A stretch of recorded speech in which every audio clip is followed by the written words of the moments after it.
For the past 70 years, analog TV was the staple element of news, entertainment, and education.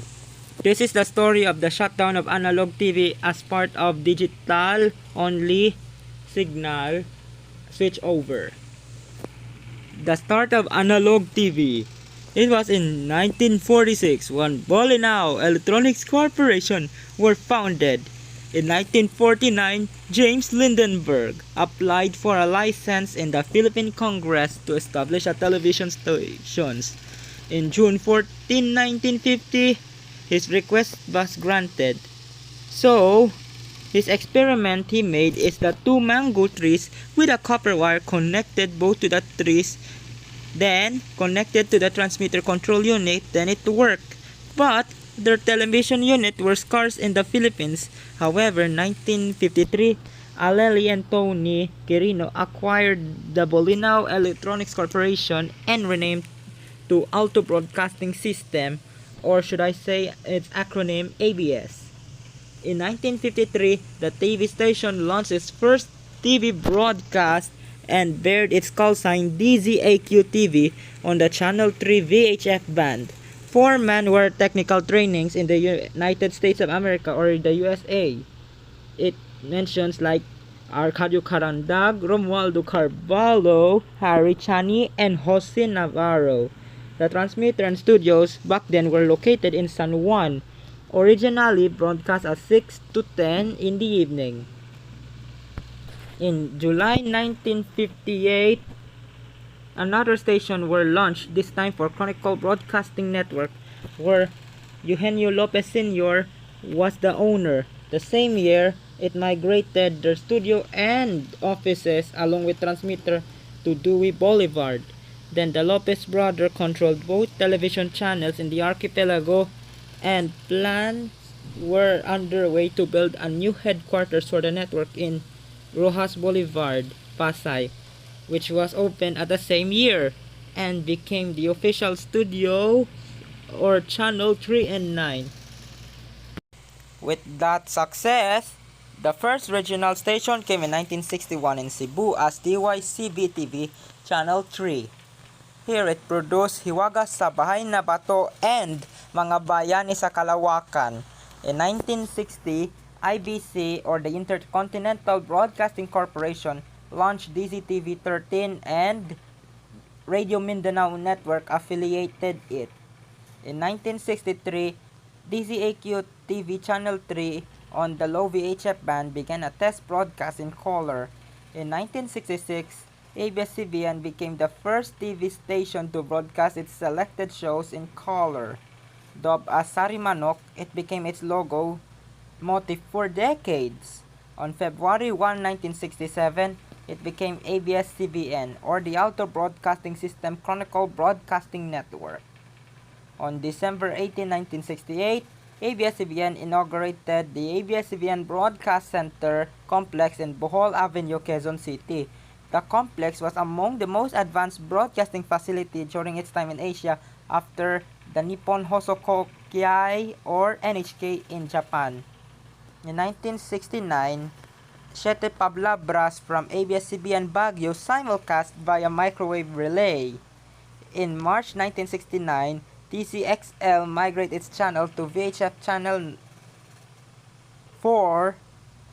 Later, Canlaon Broadcasting System took the former frequency, the channel 9, as DZKB-TV at October 15, 1969.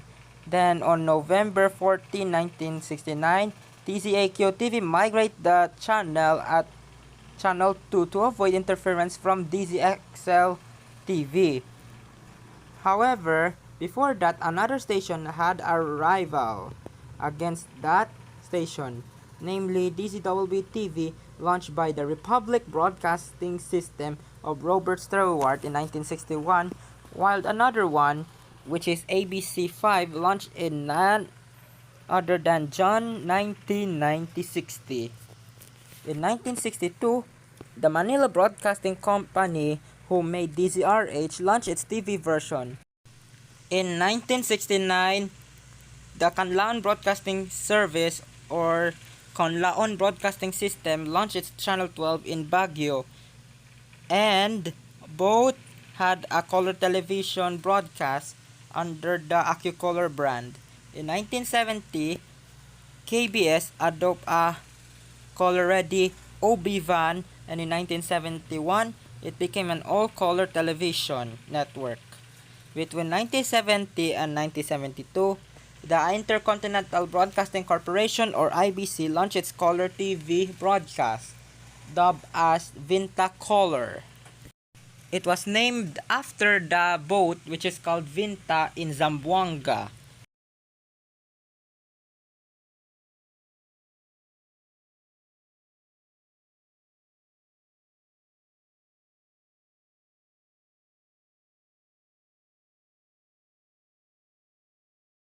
Channel 4, both owned by ABS-CBN. DZTM Channel 5 of Alliance called the Associate Broadcasting Corporation. DZBB Channel 7 of the Republic Broadcasting System. DZRH 11 of the Manila Broadcasting Company went off the air permanently. And IBC Channel 13 in the Manila as DZTV. In the UHF band, they included their own list during the martial law, which are included like the FEN 14 Subic, FEN 17 Clark, and FEN 34 San Miguel, and all regional stations. As for Channel 9, KBS or Canlaon Broadcasting System continued to operate. As a result, the latter returned on air but with ownership swap in order. DZAQ of ABS-CBN becomes Banahaw Broadcasting Corporation as DWX2. DZXL Channel 4 of the ABS-CBN as well were took to NMPC or the National Media Production Center as GTV4, and a new call sign DWGT4 was used. GMA as Greater Manila area for the DZBB Channel 7, which is what Republic Broadcasting System call it today as Greater Manila area, now GMA, which stands for Global Media Arts. And DZTV Channel 13 of the Intercontinental Broadcasting Corporation or IBC was revived a few months later after the martial law starts in September 1972. Before that, on September 28, 1972, the KBS or the Canlaon Broadcasting System were operate. However, the facilities from ABS-CBN was already acquired to KBS and controlled it as a result from Roberto Benedicto. The latter took to government-owned Maharlika Broadcasting System in 1980. In 1973, KBS Channel 9 and 12, both from Manila and Baguio, were acquired by RPN, the Radio Philippines Network, a Baguio company that had been operated here. And soon, the Canlaon Broadcasting System became Radio Philippines Network, and the regional affiliate became Radio Philippines Network as well in 1973. And at the same year, KBS brought the first low-motion production machine to support the live coverage of the Mika basketball games. Expansion of TV transmitters regionally. Before the martial law, the Chronicle Broadcasting Network or CBN expanded in different regions. Oddly, according to ABS-CBN's archival, it mentions stations that had expanded. DYCB Channel 3 Cebu in 1961, DYXL for Bacolod in 1963, DXZT Channel 3 General Santos in 1965, DXAQ Channel 5 Cagayan de Oro 1965, DXAW Channel 2 in Davao 1967, DZQL Channel 3 Batangas in 1967, and DZRI Channel 10 Benguet in 1967. Later, both of these were off the air in 1972 due to martial law, and then they destined to give these regional channels to other investors or syndicators. DYCB in Cebu, DYXL in Bacolod, DZRI in Baguio, and DXZT General Santos were awarded to Banahaw Broadcasting Corporation.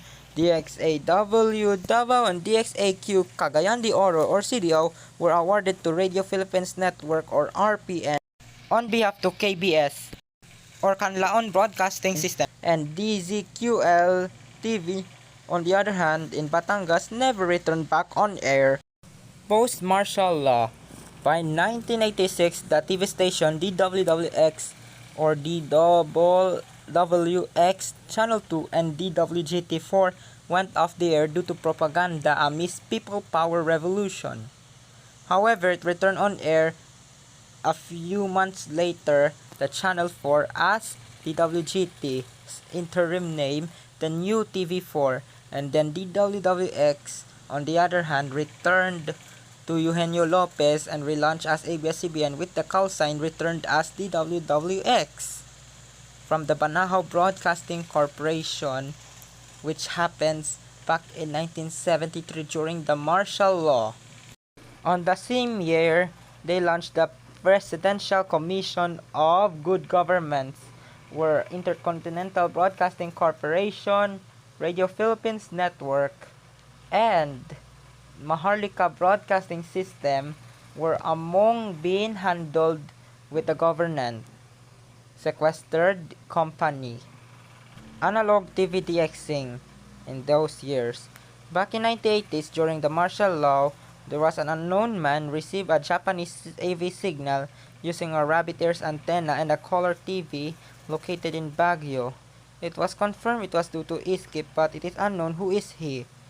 In 1986 in Manila, during the time when the Banahaw Broadcasting Corporation went down, one unknown man received a Chinese signal on Channel 2 using a color TV, and the antenna he used is Yagi. Then it was around the time that the station is like less sporadic propagation, but it is not known if the TV supports phase alternate line or PAL. Philippines use NTSC signal modulation. As NTSC in analog era used quadrature amplitude modulation in the video, and the audio signal used frequency modulation. On the other hand, the ISDBT in digital era use 64 and 16 quadrature amplitude modulation, phase shifting key, and orthogonal frequency division multiplexing. My story of analog TV DX. Sharwin Tanpienko, PK21LF, had tested signals for many years. He able to receive DYSS GMA7 Cebu. However, it's weak because he used rabbit ears antenna in the second floor of the house in Zone 3, Barangay 110 Utap. And it was proven that it was a line of sight, and there's no atmospheric ducting or escape enhancement. Coverage of analog TV versus digital TV. While analog TV had a better coverage than digital TV, this is likely due to that digital TV uses the UHF frequencies and the transmitter power is reduced. Also, it's going to be harder to DX because of low powered transmission. Because of this, you may need to use a UHF Yagi antenna, which can still even receive French signal on the digital TV. Also, if you're in mountainous areas, you have a good digital TV receiver and antenna. It can receive signals from different locations, especially during tropospheric ducting. Here are the advantages and disadvantages. The advantage has counters multipath interference and co-channel interference. It has no ghosting image than in analog TV. And of course, electromagnetic interference. The disadvantage is lower transmitting power and use UHF band opposite to crowded VHF band. Implementation of digital TV. In 2008, the National Telecommunications Commission decided to launch digital television using DVB-T for pay-per-view or restricted access. In 2009, the National Broadcasting Network decided to launch digital signal using ISDB-TB.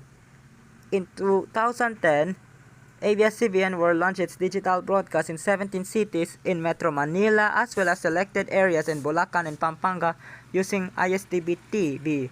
In 2011, the same year, Sky TV Plus was formed and soft launch later became ABS-CBN TV Plus. In 2018, Easy TV, then a year later, it was launched. This was continued. In 2020, GMA for the Box was launched, and in 2021, Sulit TV on TV5 was launched as well. In conclusion, analog TV is noisy in semi-local area, while digital TV isn't noisy due to modulation and error correction. However, because of this, we're saddened that those years that analog TV DXer were able to receive the signal in the early 80s until it became digital on different territories. May all analog TV signals bring fond memories to all of the Philippine households. Anyway, thank you for watching. Till we met again, analog TV.